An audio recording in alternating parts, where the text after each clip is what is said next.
All right, hola guys, ¿qué paso? How's everyone doing? This is Hala Pablo. Thank you for tuning in. Let's look at Bitcoin. Bitcoin, continuation from yesterday. We're going to start by looking at the dominance chart. This is the market cap Bitcoin dominance chart here.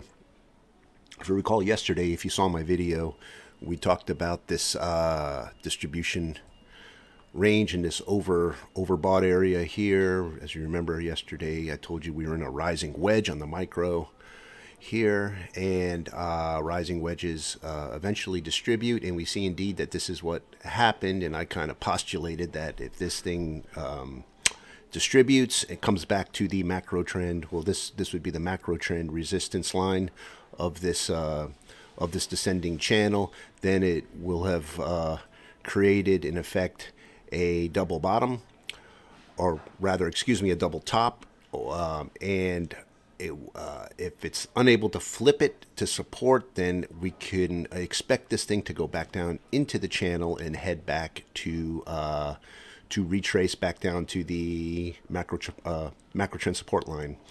And by doing so, we'll mitigate this area here, and that would put us right in the territory of the resumption of altcoin season, if that's going to happen. So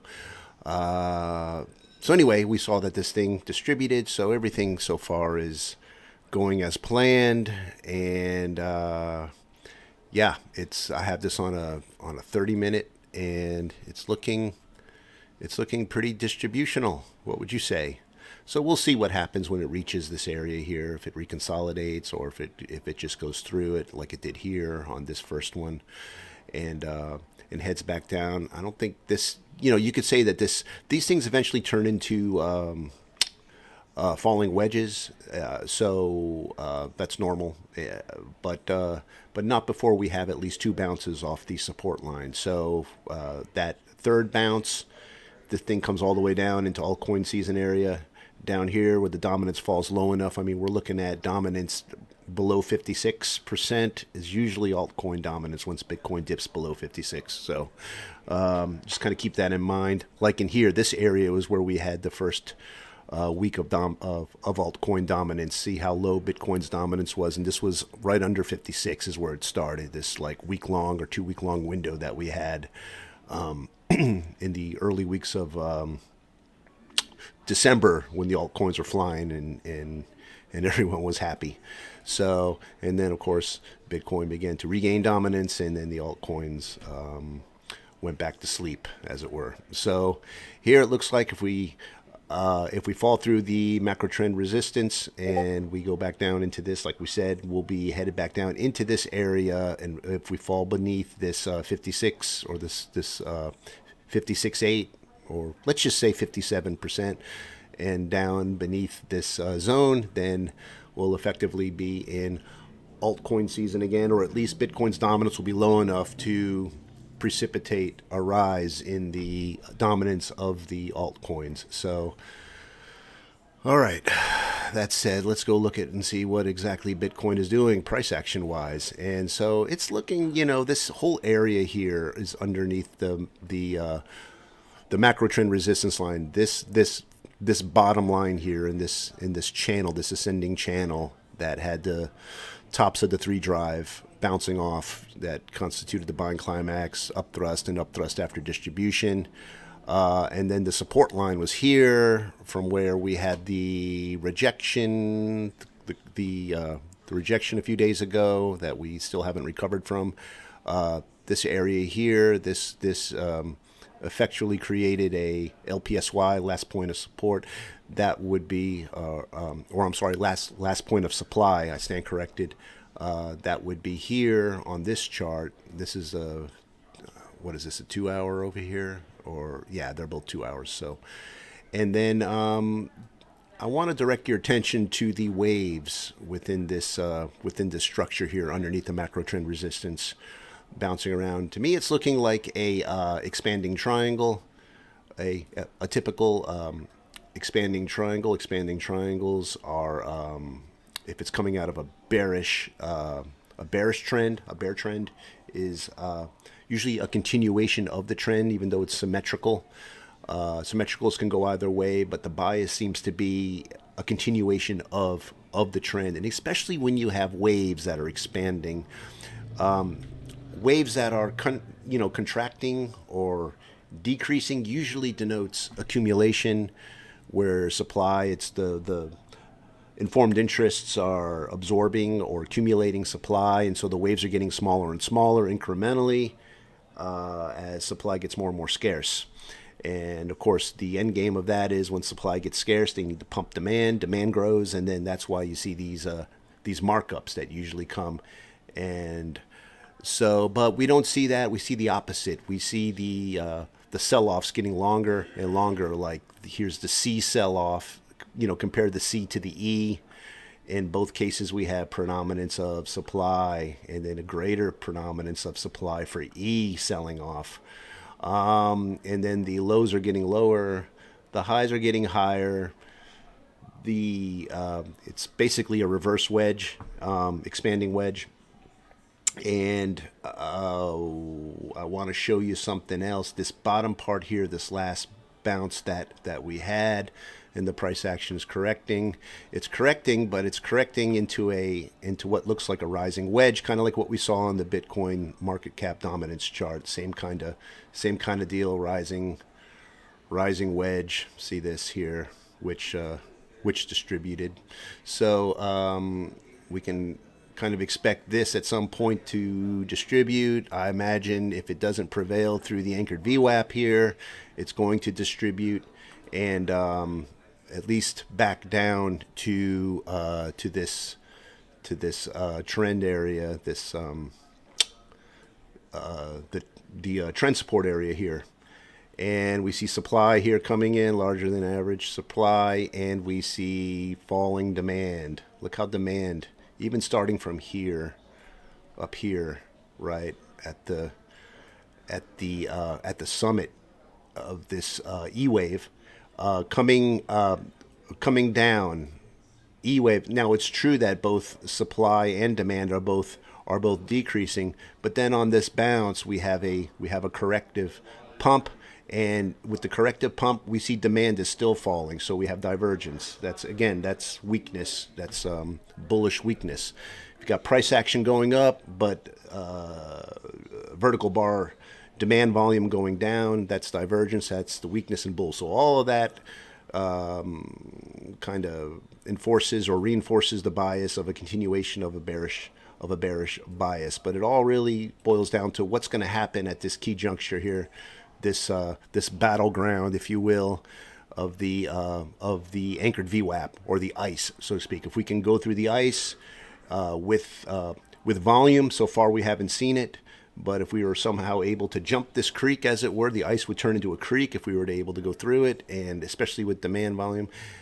Even then, if it does that, I'm still not going to have a lot of hope in a reversal here to change my bias on the overall distributional cycle here, and so I'm still counting this area here, this rejection as the last point of supply, which would be the E wave on this chart here. So we're going to continue watching this, and if this correlates to the demand, I'm sorry, not the demand, but the Bitcoin dominance, then we could see the price falling back down to, say, remitigate this support zone again, which would be down here. And then if we fall through it, then we'll be heading back towards what we commonly see in these distribution patterns, is the price retraces eventually all the way back. It doesn't just go in a straight line down. It has these ups and downs and these nooks and crannies, but it's slowly making its way back down to the preliminary supply area where the initial supply came in at the beginning of this, at the end rather of this pump, this macro pump. And then we start with this whole process up here is the distribution process, where now the informed interests are selling into the upthrusts.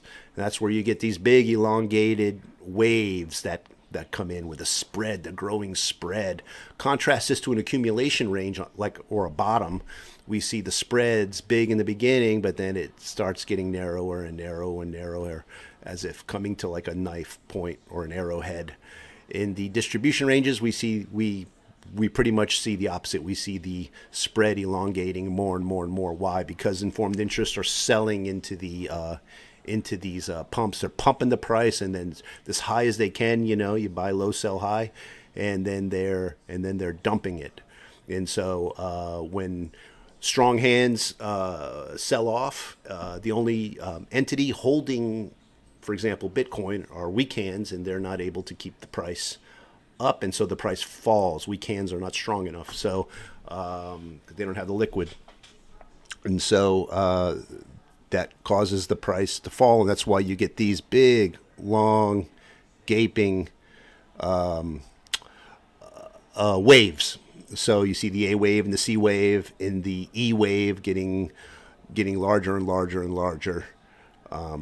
So that all feeds into my distributional bias continuation on this, but only down to, say, the preliminary supply area. If we get anywhere between the sign of weakness in B, this area here, or this area here, coincides with the trend, with the wedge trend support.